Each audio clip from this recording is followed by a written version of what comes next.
Sa balita natin ngayon, mukhang nakikita natin na itong Phoenix Fuel Masters ay gagawa ng isang trade kasama itong Magnolia Chicken Templados. Alam natin na itong Magnolia at itong Phoenix ay dalawang teams na nagre-rebuild ngayon. Alam natin na itong Magnolia gusto nang mag-champion katulad nitong San Miguel, Barangay Ginebra, TNT. Samantalang itong Phoenix naman, ang objective lang talaga nila ay makapasok sa playoffs. Dahil very disappointing pagkatapos sila makasemis ng Commissioner's Cup ay bigla na lamang hindi naka-playoffs dito sa Philippine Cup. So ang isang tinitignan ditong posibilidad ay magkaroon ng trade itong Phoenix at ang Magnolia. So mukhang i-offer ng Phoenix ngayon yung kanilang first round pick dito sa darating na draft na pang number 4 para dito kay Paul Lee at kay Calvin Abueva.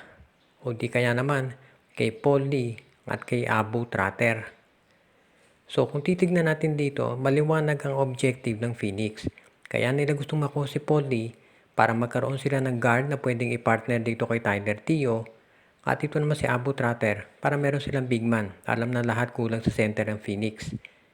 Ngayon naman, kung ibibigay nila yung kanilang first round pick sa Magnolia, okay na rin yan sa Magnolia dahil sabi ng iba malalim itong magiging draft natin. So makakakuha ang Magnolia ng mga players na magagamit nila. Actually, meron pang ibang draft picks ang Magnolia. So dadaming draft picks nila na magagamit pag rebuild. Kaya sa tingin ko yung ganitong klaseng trade ay win-win yan para sa dalawang nabanggit na koponan. Ngayon, ang tanong na lamang ay kung alin dito ang aaprubahan ng PBA Trade Committee dahil posible na may pagbabago pa dyan. Pero sa tingin ko, kung Abu Tratter, Paul Lee para sa first round pick ng Phoenix ay hindi magkakaproblema yan dahil patas naman ito para sa dalawa. Para po doon sa mga naghihintay kung bakit hindi pa natutuloy yung trade ng Barangay Ginebra dito sa Terra Firma Jeep, marami pa kasing iniintay ngayon na mga pwedeng mangyari. Unang-una dyan kasi, alam natin na itong Magnolia Chicken Templados interesado ring makuha itong si Stephen Holt. At yan ang dahilan kung bakit hindi pa natutuloy itong trade na yan. Dahil alam natin na ang Magnolia gusto ring masiguro na sabay sila na makapagre-rebuild. Ibig sabihin, hindi lang Barangay Ginebra.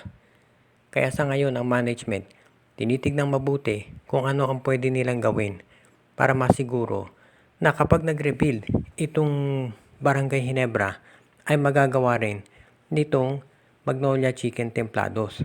So yan ang titignan natin ngayon kung paano nila yan aayusin. Pero sa tingin ko, it is only a matter of time, sabi nga nila, bago matuloy yung ganitong klaseng rebuild. At ang tanong na lamang ay kung sino ang makukuha nila ng mga players. Sa tingin ko, itong si Stephen Holt at si Wambit Yongson ang malamang na makuha ng Terra Firma pati na nitong Barangay Ginebra. Ang tanong na lamang ay kung sino doon sa kanilang dahil alam natin na itong Terra Firma at itong Northport Batang Pier usually talagang sabihin na natin, binibigay talaga yung mga top players nila dito sa San Miguel, Barangay Ginebra at Terra Firma. Kaya hindi na nakapagtataka na ganyan talaga mangyayari ngayon. Ang aabangan na lang natin ay kung sino, kaya yan ang dahilan kung ba't nade-delay ito. Tandaan natin pati si Arvin Tolentino, napapabalita, nalilipat dito sa Barangay Ginebra. Kaya ngayon, kailangan natin tignan mabuti kung ano ang gagawin ng Barangay Ginebra para masiguro na yung makukuha nilang players ay talagang magagamit nila at mahahasa ng mabuti. Willing namang maghintay ang Barangay Ginebra dito sa mga magiging trades at hindi sila nagmamadali dahil medyo mahaba-haba pa raw ang off-season.